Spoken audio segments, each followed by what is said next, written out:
and welcome to the Thursday, April 1st edition of the Islandstats Sports Brief. I'm Earl Basin. Last night, during the Islandstats.com sports show, Javar Boyles, the president of the Western Star Sports Club, gave us an update on the field project. If everything goes according to plan, the time frame is 2 years. So we started March 1.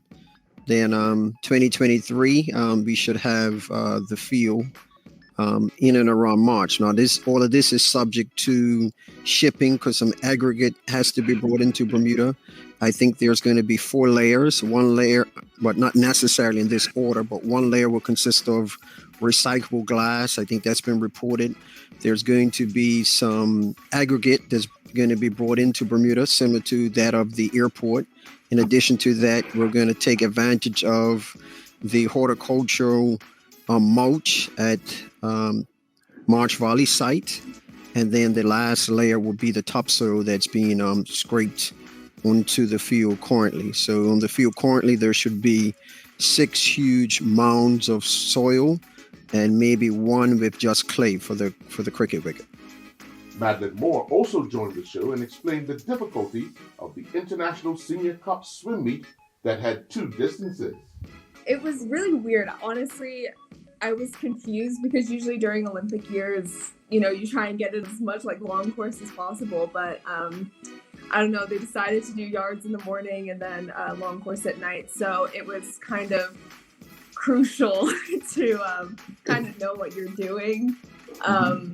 I don't know, it was just kind of frustrating because you did your yard swim in the morning and then, you go back, talk to your coach and there, a couple things you messed up, but you can't think about that because you're going on to long course in the evening. So I don't know, it was a bit odd, but, finished it, did it, and it was good. Erica Hawley took us through the thought process of getting back into triathlon competition after 15 months. At first, I'm like, oh my gosh, I have all this pressure on myself. I've had 15 months to prepare for this race. But at the same time, I just focused on like the small things that I've been working on. I heard Maddie talking about the process, and I set a lot of a process goal for each swim, bike, and run, what I wanted to accomplish from each part. And I do this little thing where I think about like a specific workout that went really well. And I said, on the swim, I'll be channeling like this time where I swam like really fast. And I like think about like fast turnover and fast kicking for the first 100 meters. And, I channel that energy. But yeah, it was so nice to race and just like not put pressure on myself. At the end of the day, hopefully I have a long season. It was only March. I hadn't really been on the track for like a few months. I mean, we went like a couple weekends before the race. So like I still hadn't have like a bunch of speed work. I mean, we're not trying to peak in March. So it's just about remembering that, I have put like a lot of work in, and yes, it might not be specific to, the short, sharp stuff, but it was kind of nice because when I talked to other athletes before, like we were all in a similar boat, and that's kind of like where you expect to be for the time being. But yeah, I'm super, super happy with how both of the races went. Jessica Lewis has once again teamed up with WinReach Bermuda to bring you the 2nd annual Whirling for WinReach Challenge, something that the current Female Athlete of the Year could not contain her excitement, explaining. Yeah, so Tamalita, who works at WinReach, reached out to me and just said, what are your thoughts on doing a 2nd annual one? And it was kind of a no-brainer for me. We were so excited with how last year's event went that we figured it could only get bigger and better this year. And so when we were talking about the dates of it, we looked at maybe doing it in May, but I'm hoping to get to some races. So we backtracked it to April, and it kind of just came about to start it on my birthday. And since it's my 28th birthday, we decided to just go ahead and shoot for a challenge of 28 miles in 28 days. Keela Nash from WinReach is happy that people like Jessica give back to the program. Sure. First of all, thank you for having us on here. It's really a big deal for us. And again, thank you to Jessica for her incredible vision to make this happen. But sure, I would like to start off just by saying, and I appreciate that question because it speaks volumes about an organization when you have people who have participated in the past. So Jessica is a past participant. And she's been a part of our family here for many, many years, and now she's a super supporter. But when you have people who have part of a program before, and you're so dedicated that they come back and they want to volunteer and they want to be contributing in a meaningful way, that speaks volumes about their connection to the organization, the impact that organization and those programs had on those individuals. So we're just tickled pink and super proud that Jessica still has WindReach at the forefront of what she wants to accomplish and the charity that she wants to support. The FIFA Women's World Cup 2023 took an important and exciting step with an announcement of the 9 host cities and 10 stadiums in Australia and New Zealand that will host matches during the tournament. Meanwhile, Halil Deal would score twice, and Keith Spence added the other as they helped their Ickleston Town Youth Development League teammates defeat Bradford United 3-0 on their return to action.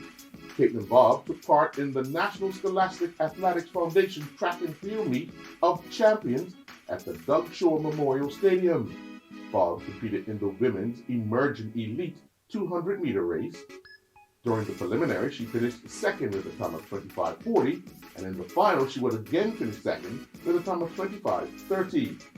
Bob would also take to the track to compete in the Women's Championship 400 meters, finishing fourth, stopping the clock in a time of 57:36. With 25 days to go to the start of the opening event of the SailGP Season 2 in Bermuda on April 24th and 25th, Islandstats.com can confirm that the chase boats for USA and Denmark, as well as an official SailGP safety boat, are berthed alongside the dock at Cross Island. SailGP 8 national teams will soon begin to hone their skills during the preseason camp on the waters of the Great Sound. Pakistan's Women's Emerging Cricket Camp will get underway under the supervision of David Happ on April 3rd. As many as 27 women cricketers will undergo skills and fitness training at the Moin Khan Academy in Karachi in the Emerging Women's Camp. Adam Hall and his Baltimore Orioles teammates, like every other MLB team, finished a full spring season training without incident, a feat that can no longer be taken for granted after the 2020 pandemic destroyed spring.